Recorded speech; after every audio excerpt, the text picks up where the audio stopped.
Vascular anastomoses require very careful and gentle handling of the vessels.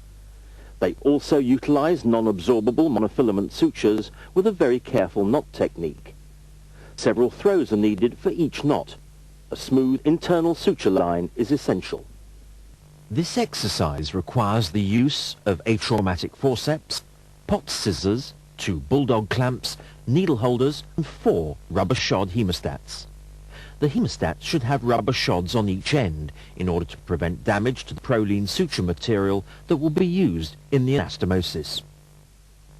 Take a fine pointed blade and make a short stabbing incision in the anterior wall of the simulated artery, taking care not to go too deep and penetrate the opposite wall.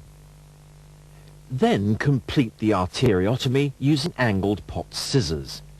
Aim to open the vessel to between 1/3 to 1/2 of its circumference, depending on how much access is required.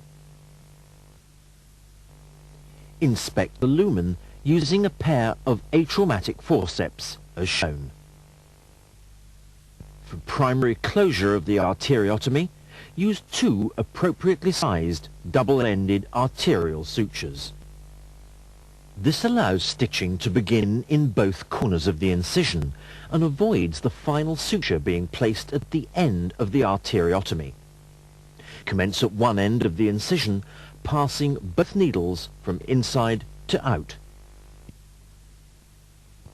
Tie the suture and ensure that each throw of the knot is laid as a proper reef knot, remembering that several throws are required. Then secure it in a rubber shod hemostat. Take a new suture and insert it in a similar manner at the opposite extreme of the incision, once again going from inside to outside with both needles.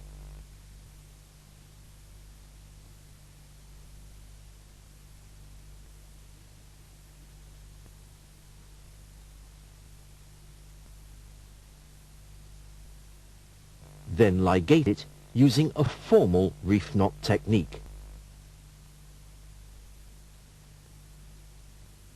Place one end in a rubber shod hemostat. Take the other needle and begin suturing from outside to inside on the upstream side of the incision.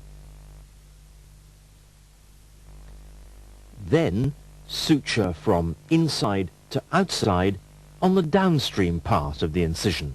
This is because intimal dissection is most likely on the downstream side once blood flow is restored.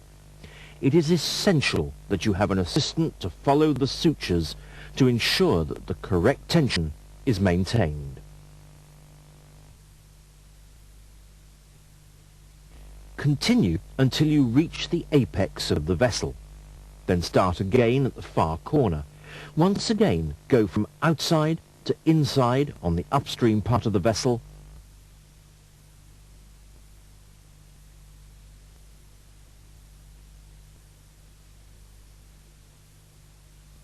and inside to outside on the downstream part of the vessel.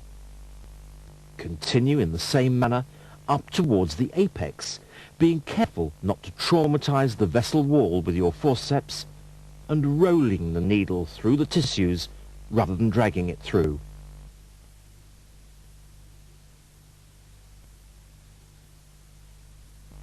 Once the apex has been reached, the 2 sutures may be ligated.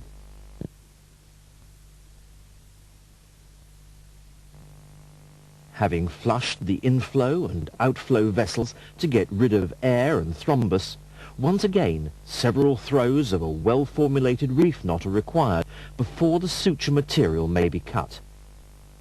The completed arteriotomy can now be seen with no stenosis.